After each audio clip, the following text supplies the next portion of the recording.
మీ బంగారం తాకట్టులో ఉందా? నెల నెల వడ్డీ కట్టలేకపోతున్నారా? ఆచారి గోల్డ్ 9030022345.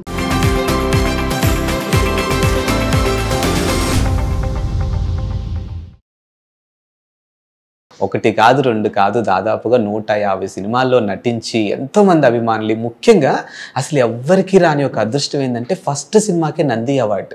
అవునండి, ఎంత గొప్ప విషయం సార్. అసలు దానికి అంతగా కారకులు మా గురువు గారు విజయేంద్ర ప్రసాద్ గారికి మీ ఛానల్ ద్వారా ఆయనకి పాదాభివందనం చేస్తున్నాను. మీరు కొంచెం లేట్గా వయసులోనే సినిమాల్లోకి ఎంట్రీ ఇచ్చారు కదా సార్? లేట్గా రావడానికి కారణం ఏంటంటే నేను జాబ్ చేశానండి. 33 years గవర్నమెంట్ జాబ్ చేశాను. భారత్ డైనమిక్స్ లిమిటెడ్ అని, దాంట్లో నేను వర్క్ చేశాను. 33 years వర్క్ చేశాను. చేసినప్పుడు మేము నాటకాలు విస్తృతంగా వేసేవాళ్ళం. ఓకే. నాటకాలు అంటే మా మేనేజ్మెంట్ కానీ మాకు తోటి ఎంప్లాయీస్ కానీ బాగా ఎంకరేజ్ చేసేవాళ్ళు. మేము పరిషత్తులకి వెళ్ళాం, పోటీలకి. ఆ పోటీలో చాలా అవార్డులు కూడా వచ్చినాయి. నాకు దాదాపు ఒక 200 అవార్డ్స్ నాకు వచ్చినాయి. అలాగే ఇప్పుడు నాటకంలో కానీ, సీరియల్లో కానీ, సినిమాలో కానీ, ఓటీటీలో కూడా నంది అవార్డులు నాకు మొత్తం అన్నింటిలో నా అవార్డులు ఉన్నాయి. అది నేను గర్వంగా ఫీల్ కానీ అది ఆనందంగా ఫీల్ అవుతుంటాను నేను. ఓకే. అది యాక్చువల్గా ఆ నటన అనుభవమే మేము మీడియాలో మేము వెళ్ళి చేసిన నటన అనుభవం నాకు ఇప్పుడు ఈ సినిమాలో బాగా ఉపయోగపడుతుంది. ఏంటి సార్ అంటే సినిమా జాబ్ గురించే సినిమాలు కొన్ని రోజులు వద్దు అనుకున్నారా, లేకపోతే అవకాశాలు లేదా? 30 years చేసిన తర్వాత ఓ 5 years బిఫోర్ నేను బయటకు వచ్చేసాను. VRS తీసుకుని వచ్చేసాను. అప్పటికే నా పిల్లలు 2 అమ్మాయిలు అబ్బాయి పెళ్లి చేసాం. అందరూ సెటిల్ అయిపోయి ఉన్నారు. కాబట్టి ఈ నటన మీద ఎక్కువ కాన్సన్ట్రేషన్ చేద్దామని నేను బయటకు వచ్చాను 2005లో. ఓకే. సీరియల్ చేశాను. సీరియల్స్ కూడా బాగా నన్ను రచయితలు కానీ నిర్మాతలు కానీ బాగా ఎంకరేజ్ చేశారు. మంచి సీరియల్ చేశాను. ఆ తర్వాత విజేంద్ర ప్రసాద్ గారు నాకు రాజన్న సినిమాలో మంచి అవకాశం. సో రాజన్న కన్నా ముందు నుంచే సీరియల్స్లో ఉన్నారు మీరు? సీరియల్స్లో ఉన్నారు. అంతకుముందు సినిమాలు కూడా చేశాను నేను. 87లో చైతన్యం అని ఫస్ట్ సినిమా కెమెరా ముందు నిలబెట్టింది నన్ను జి సత్యమూర్తి గారు, దేవిశ్రీ ప్రసాద్ గారు ఫాదరు. ఆయన తోడళ్ళు గారు నా ఫ్యామిలీ ఫ్రెండ్ మురళీమోహన్ రావు గారని. ఆయన ద్వారా నేను వెళ్ళి చైతన్యంలో ఫస్ట్ టైము 87లో చేశాను నేను. ఓకే. ఆ తర్వాత సూపర్ ఎక్స్ప్రెస్ వాటిలో కూడా నాకు అవకాశం ఇచ్చాడు ఆయన. ఏదైనా ఇప్పుడు జాబ్ చేస్తూ ఉన్నాడు కదా, ఈ సినిమాలు పిచ్చిలో పడి ఒకవేళ పిల్లలు చదువుపోతుందేమో అని 15 సంవత్సరాలు నేను ఇంకా వాటి జోలికి పోలేదు. ఆ తర్వాత మళ్ళీ అప్పుడు ఫీల్డ్లోకి వచ్చి అప్పుడు చైతన్యం అది రాజన్న సినిమాలో మా గురువుగారు నాకు క్యాష్ ఇచ్చారు. ఆ తర్వాత ఇంకా వెనక్కి తిరిగి చూడకుండా ఒక 150 సినిమాలు చేసేప్పుడు. సార్ ఈ సందర్భంగా ఒక మాట చెప్పాలనిపిస్తుంది సార్ నాకు.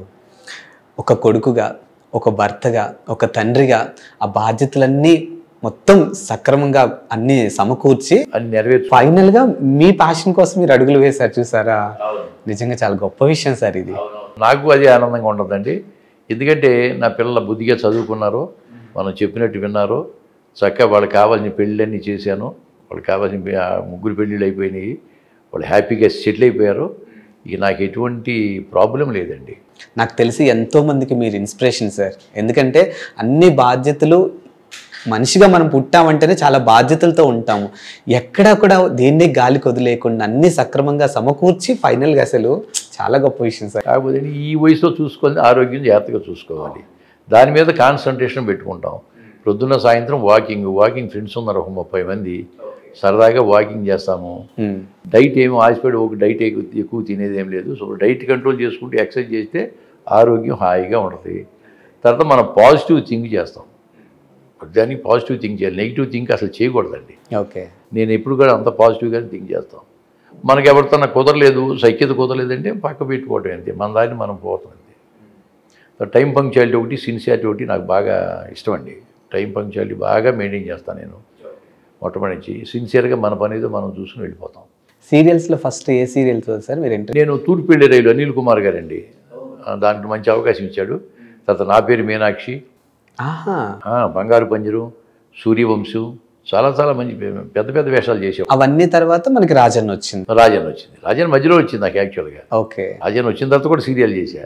అంటే జనరల్గా సార్ ఇప్పుడు మన ఇండస్ట్రీ సినారియోలో ఒకసారి అబ్జర్వ్ చేస్తే సీరియల్లో నటించే నటులకి పెద్ద సినిమాలు అంతగా అవకాశాలు రాదు అని చాలా మంది చెప్తూ ఉంటారు. కానీ నాకు అది లేదు. నాకు అదేం లేదు. నన్ను లైక్ చేశారు, సినిమాలోని పిలిచారు, సీరియల్లో పిలిచారు.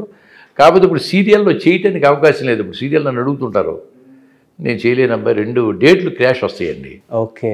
ప్రతి సీరియల్ ఏంటంటే ఎల్లుండి ఎపిసోడ్ వెళ్ళాలి, వాళ్ళకి చచ్చినట్టు వాళ్ళు చేయాల్సిందే. ఇవాళ సినిమా ఉందనుకోండి, నాకు దెబ్బతింటది అక్కడ. అవును. క్లాష్ వస్తుంది. ఆ క్లాష్ రావడం వల్ల సీరియల్ వదిలేయవలసి వచ్చింది. లేదా సీరియల్ కానీ చేస్తే నేను డైలీ షూటింగ్ కొడుతాను. నాకు పొద్దున్న నుంచి రాత్రి షూటింగ్ కొడుతుంది. 30 రోజులు కాల్ షీట్ బిజీ. 30 రోజులు ఖాళీ ఉండదు. కానీ చేయలేము. ఎందుకు అనవసరం 2 పడవల మీద కాళ్ళు వేయటం ఎందుకు? మీ పిల్లలు అంటుంటారా సార్, నాన్న ఈ వయసులో కొంచెం రెస్ట్ తీసుకో ఎందుకు అని? అబ్బాయి కానీ మా పిల్లలు అంటారు, ఎందుకు నాన్నగారు మీరు నైట్ కూడా ఎప్పుడో చేసి ఎప్పుడో 1 గంట 2 గంటలు పోతారు, అవసరం మీకు?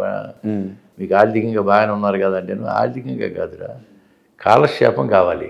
ఈ వయసులో కావాల్సింది ముసలోళ్ళకి కాలక్షేపం. మీ పనులు మీరు ఉంటారు, మీరు ఉద్యోగాలు చేసుకుంటూ వెళ్ళిపోతారు, మీ పిల్లలు స్కూల్కి పోతారు. నాతో మాట్లాడే ఉంటాడు. నేను షూటింగ్ వెళ్తే షూటింగ్లో 3 మంది కలుస్తారు, ఆర్టిస్టులు కానీ వాళ్ళు కానీ. ఆ సంతోషం వేరుగా ఉంటుంది. ఆ సంతోషం మాకు బలంరా. కాబట్టి నేను షూటింగ్లు మానే పని లేదు అని చెప్తాను. కానీ నిజంగా కళామ్మ తల్లి బ్లెస్సింగ్స్ ఎప్పుడు మీకు ఉన్నాయేమో సార్ నాకు తెలిసి. ఎందుకంటే ఒక ఆర్టిస్ట్ ఇంత బిజీగా ఉండటం అనేది మామూలు విషయం కాదు ఈ వయసులో. మళ్ళీ సార్ వయసు అని మీరు అనకండి సార్, మాకన్నా మీరే బాగున్నారు అనిపిస్తుంది. అలా కాదు కానీ బాడీకి ఎక్సర్సైజ్ కావాలి అబ్బాయి. అలాగని కొంత ఏజ్ వచ్చిన తర్వాత మనం ఎక్కువగా తినటం అనేది కానీ డైట్ ఒకటి కంట్రోల్ చేసుకుంటే ఆరోగ్యం జాగ్రత్తగా చూసుకోవాలి. లేట్ నైట్ షూట్స్ అవుతున్నప్పుడు మీ తోటి ఆర్టిస్టులు కానీ లేకపోతే అక్కడ ఉన్నటువంటి ప్రొడ్యూసర్స్, డైరెక్టర్స్ మీ వయసు రీత్యా వాళ్ళు మీతో ఎలా ఉంటారు సార్? నా వయసు రీత్యా నాకు పెరిగిందని కానీ లేకపోతే నేను అలిసిపోయినని కానీ నేను చెప్పను కదా. అసలు మామూలుగా 9-10 దాటితే ఇంకా హుషారుగా ఉంటుంది నాకు. నిజంగా నైట్ 10 దాటితే చాలా హుషారుగా చేస్తాను. అయితే అవునా? నాకేం అలసట అనేది ఉండదు అసలు. నాకు ఈవినింగ్ 7 తర్వాత ఒక ఇంటర్వ్యూ పెట్టారంటేనే నా ముఖంలో మా డిఓపీస్కి తెలిసిపోద్ది ఇంక ముఖం డల్ అయిపోయిందని. ఇప్పుడు అదే నేను చెప్పేది బాడీకి ఎక్సర్సైజ్ పెట్టండి. బాడీకి ఎక్సర్సైజ్ ఉంటే అలసట ఉండదు.